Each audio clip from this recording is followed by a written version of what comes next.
Morning all, a very special game I want to cover here. So it ticks several boxes. Zurich 1953. This is a tournament annotated by the great David Bronstein, who I've recently bought a book from Amazon, The Sorcerer's Apprentice, which I'm thoroughly enjoying. David Bronstein, there's some rumours, he did very, brilliant annotations, but there were some rumours maybe he was concerned some of the games might not have been the greatest hard-fought games.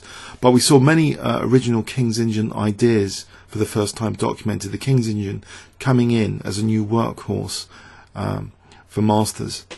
And this was a key game, a seminal game. But it's not just the King's Engine, we're talking about how to handle a particular pawn chain. So this game is not just the evolution of style, it's not just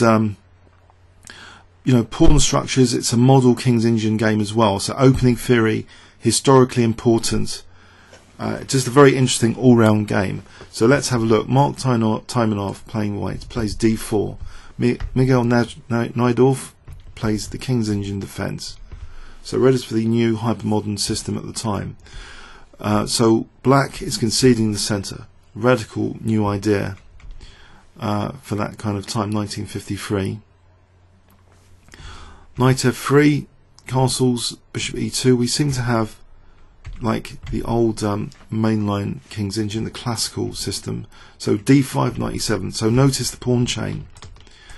So the imminent strategic disaster facing black is later white playing cd, undermining, infiltrating, maybe getting the rooks on, rook c1, knight b5. So we've seen from the pawn structure video, which I urge you to check out if you haven't seen it as a prelude to this, the d5 versus e5 pawn chains. So there's a race scenario because black on the other side of the board, usually not actually knight h5 but knight d7 or e8, is a prelude to f5. And then later, if white supports the chain by moving the knight and playing f3, f4 is played. Not keeping the tension, because we've got the bonus, we've got the king to attack here. So for white, it's more about the pawn chain without the bonus of a king to mate. But for black, there's the bonus of the king to mate on the king side. So we have a race scenario with a slight difference actually. The race conditions are set. White's playing more structurally and sort of positionally. Black is trying to mate the white king quite a lot of the time. So knight e1 is a classic maneuver. Where the knight can reroute to d3, which would help support c5, as well as f3 now becomes possible later. So it's a classic maneuver, knight e1. Knight d7, making way for the f pawn. So the pawn chain is going to be undermined. But usually, as I say, usually the idea is f4, not keeping that central tension going. Bishop e3. Which looks as though it's silly to put it there, because if f5, f4, that's going to gain a tempo. The thing is, with f3, the bishop can be neatly tucked onto f2 and can still support c5 later. So still, white's strategic campaign can be pursued with these sort of moves. f5, f3. So here we have it. If it was a French defense pawn chain, the e5 pawn chain, this move wouldn't be considered. Because in the French defense, when black undermines like the central pawn, the d pawn with c5, usually c4 is never played because the white king is not on the queen side. Here it's black is setting the race condition up not to attack e4, but releasing that tension. And now the undermining will be like this, but really the bonus target is the king. Bishop f2, g5. So the scene is set for things like knight f6, h5, g4. Knight d3, the scene is set for white. C5 maybe, straight away without b4 maybe, or rook c1, c5. Race on both sides of the board. Knight f6, now white actually just gets in c5 without using b4. Any wasted tempo can be absolutely critical for either side. So if b4 is not needed, then it's not needed. So c5, trying to bear down pressure soon on the c file. Knight g6. Note here, this game in 1953, this could be considered a very good efficient move. Not worried about knight b5s. which some people might be worried, especially with this bishop on this diagonal, because it will be targeting a7 as well. So is there a need to play a6 here to try and slow white down on the queen side? There's a principle: you shouldn't play where the opponent has advantages in space, or the structure favours them. So the queen side maybe should be remain untouched, and black should focus all energy on the king side, trying to get in this g4 as quickly as possible. But there's a specific mechanism as well which needs to be highlighted here. You see, black, by releasing the tension, has also made this a bad bishop. Unless this bishop is going to wriggle out later like this, which seems quite an awkward maneuver considering lots of pieces in the way. What is this bishop actually doing there? But there's a key move introduced in this game, a key maneuver, set of maneuvers, a set of 3 moves which are absolutely critical, and the criticality is also part of playing a6 or not. The emission of a6 needs to be calculated firmly if you're playing the king's engine. In some positions, a6 may slow down white's queenside onslaught. But with this manoeuvre, this bishop can form not only a defensive part of the chain on d6, but sometimes maybe the black bishop is coming out on this diagonal. But at the moment, in this variation, this is unlikely. There's a bishop guarding that whole diagonal. But nevertheless, this move seems to allow potentially, CD and knight b5. That can be adequately answered, I guess, at the moment with a6, and if knight a7, bishop d7. So it's not a concern, but is it a concern now after rook c1? Is knight b5 something to be avoided, or can black get away with just playing rook f7? In the game, Miguel just played rook f7. Okay. White's not tempted to play cd immediately. He puts on more pressure behind the capture, which is maybe about to occur. Rook c2, and then we see bishop f8. And this idea of rook f7 and bishop f8 has basically given black a lot more better chances than previously thought in this whole pawn chain. So it's not just the opening at stake, it's the whole pawn chain strategy with the advanced d5 pawn and white usually ripping into the c file. The bishop on f8 is supporting d6, the rook is supporting c7, and also it can switch to the attack with maybe rook g7 or even rook h7. cd6, c takes d6, and now queen d2. So black plows on the king side now, g4. The rooks double menacingly, as though knight b5 is again a threat. Does black need to play a6 here? Well, actually now black can use a positional pawn sacrifice to speed up his own attack and open up some of the dark squares. And in fact, this bishop in this game is magically transformed. Look at the position of the bishop here and the effect of this dynamic pawn sacrifice about to occur, g3. So all of these mechanisms and routines make this a model game for black, as if you're a King's Engine player, and to understand the d5 pawn chain. This is a fantastic example so far of black combining attack and defense and speeding up his own attack on the king side. Hg, Fg. Okay, a pawn sacrifice, bishop takes g3, leaving a vulnerable piece on the g file, which will be a tempo gainer for something like knight h5 and knight f4 later. Also g2 is behind it, and then we've got the bonus of the king to attack. Knight h5 immediately, bishop moves. Now bishop e7, the bishop's not so bad if it's going to take over this diagonal, if it's going to come in here and here. That would be particularly dangerous. And also potentially, this coming back would defend, but usually it's just the occupation of this diagonal relevant for king side attacks.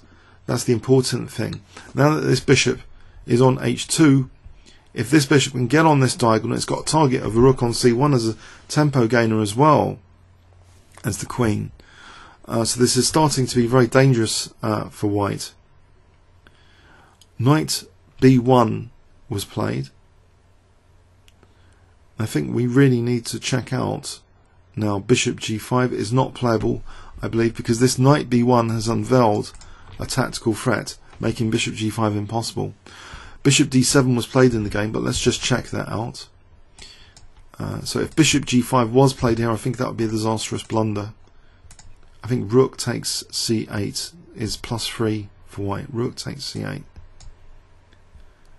And that would be the end of black. Queen takes g5. So bishop d7 is needed. The first time for a while that black has moved anything on the queen side, it's to get out of the way of rook c8 tactics. So the queen gets out of the way of this skewing diagonal now. Bishop g5 interfering with white's position a bit if this rook's going to move, or the knight's going to awkwardly kind of go to d2. But now the bishop comes to a key diagonal for the attack. Bishop e3 check, king h1. So far, black hasn't been totally destroyed on the queen side. He's sacrificed a pawn to increase his kingside initiative. Look at how many squares are being attacked, dark squares. All of these pieces are attacking dark squares. Even this one, dark squares. It's only h2 which is not attacked here out of all of these dark squares. In fact, this queen is also eyeing a few. So the dark square campaign is in its full glory here.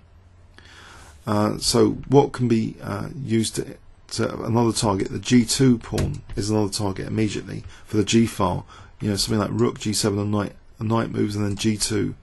So queen g5 starts to put the pressure on g2. Bishop f1 starting to defend g2. Rook a f8 starting to put pressure on f3. We saw from the recent Nakamura game where Anand lost to a King's Indian that f3 was also a subject of attack. So once, you know, intense dark square pressure is now leading to intense light square pressure, particularly f3 and g2 are now under focus. Rook d1, and now a curious move, b5, playing on the queen side to stop maybe knight c4, deprive white of knight c4. Before, the knight was pinned to the rook, and the rook's just unpinned, making knight c4 possible. So b5 stops knight c4 and gives maybe black a little bit more time. He's won a bit more time for his attack. a4, a6, just supporting that control of the c4 square. ab, and now rook c7, an infiltration, but it doesn't look a particularly effective one or a devastating one. Black's queen side seems to be okay. All the pieces, including this bishop, which is usually hemmed in by its own pawn chain, is absolutely fine. Piece quality is high, dark square pressure is high, light square pressure is now high as well. But g2 is about to be further victimized. Rook g7. And now there are imminent threats as well, potentially on the cards, like bishop h3. But for the moment, rook g7s might be annoying. Knight b3. Now knight h4, piling on the pressure on g2. Rook c2, passively coming back, stumbling back to defend g2. And now black really piles on the pressure. He's got 3 pieces already focused on g2. In effect, puts a third on sacrificially, bishop h3. Of course it cannot be taken. I think it would lead to a forced mate with a queen sacrifice. It looks like that sort of position. But let's just check it out. In the game, queen e2 was played, but takes, I suspect, a forced mate here with queen g1. Mate in 3, in fact. Queen g1. Rook takes g1. The finish will be knight takes f3 mate in that variation. So the attack is starting to show echo variations of crashing through. So white has to be extremely careful. It may be totally lost already, the position. The pressure looks too much to bear. Queen e2. And now black does crash through with knight takes g2. Bishop takes g2 check. And now queen h4. So that temporary piece sec is unveiling a deadly threat of knight g3 check, which will expose the white king. This is a totally crushing position. If the queen moves, it will be mass devastation, I think. The queen gave itself up here with queen takes g7. But let's see. Say another move like queen e2. Well, immediately knight g3 will just win the queen. Queen f1 again, knight g3 would win the queen. In fact, the queen hasn't got many squares.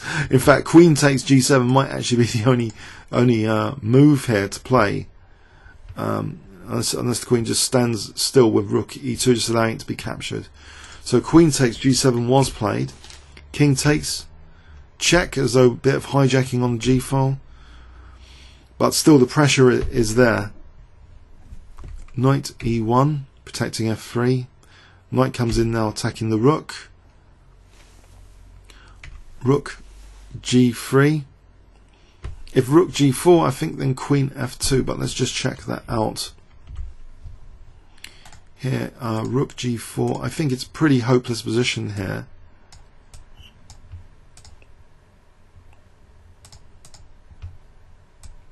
Sorry, new variation, rook G4. Queen H3 actually, better than queen F2, because that keeps an eye on playing. Actually, queen F1 mate is the threat to deal with here,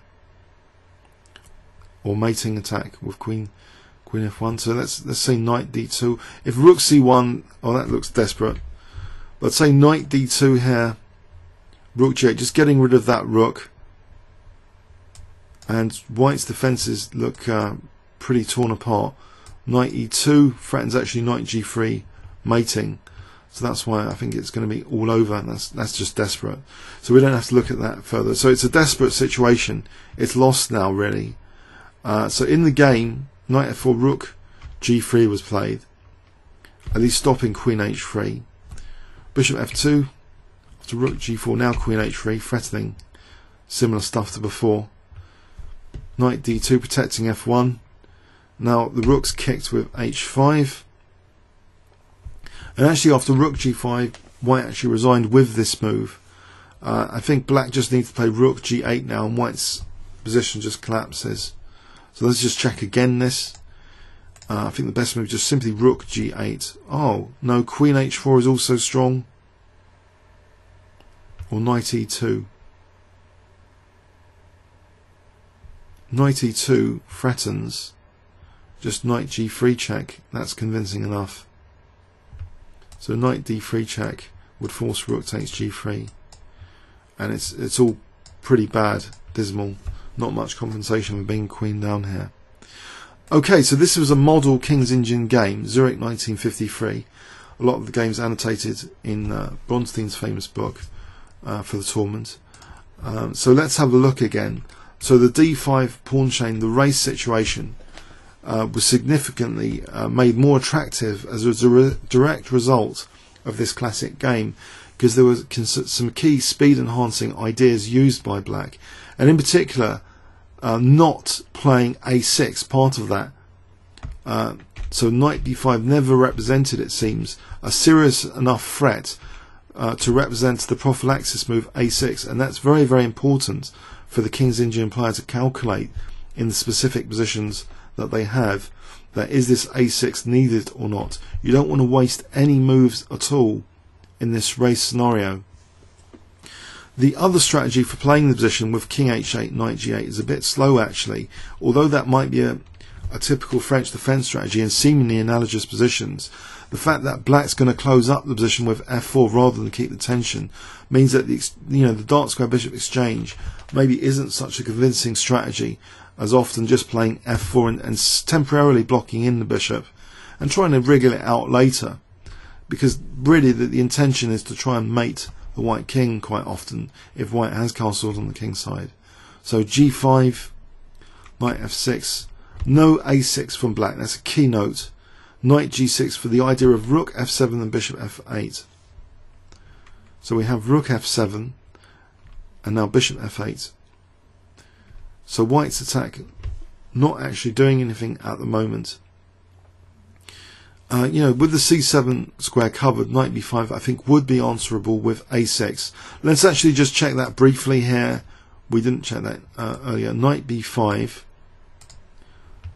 A6. If the knight has to stumble back, then black maybe even be able to consider B5, who knows, or just crash through with G4, just go on to the attack. Okay, so it's evictable anyway with A6, that's the point to make here. So queen D2, G4, getting on with the attack, and now the attack is accelerated with this fine positional pawn sacrifice, which opens up some dark squares available, making available for this bishop, particularly this G5, this diagonal. If you can get onto this diagonal, this bishop, it saves a wriggling manoeuvre like that. This is another way just to go via this path onto this diagonal, which is the game continuation. So bishop e7, a fine move. Also, of course, gaining tempo from these pieces, which are unfortunately placed in this context now, on this diagonal. Now, temporarily, there's a little trap set with knight b1. That rook c8 will be the refutation of bishop g5. So bishop d7 getting out of the way of that tactic, renewing the threat of bishop g5. Now, white really has to pay attention to that and get out of the way in advance. Otherwise, he's facing his queen and rook being skewered. So queen e1, bishop goes there, but unfortunately for white, this bishop's now brilliant on e3. White wants to get rid of that bishop by playing knight c4. So this next move coming up, rook d1, has got now the threat of knight c4, trying to evict that bishop. If black did play a6, knight c4 would also hit d6, so it's important to note that the bishop doesn't really want to retreat back, because d6 is a liability. So it's important really to stop knight c4. Otherwise white's undermining of this pawn chain and d6 being exploitable is going to come into play. So b5 is preventing knight c4. And that's tried to be removed, it's just supported. Infiltration at last, but too little, too late. Rook g7.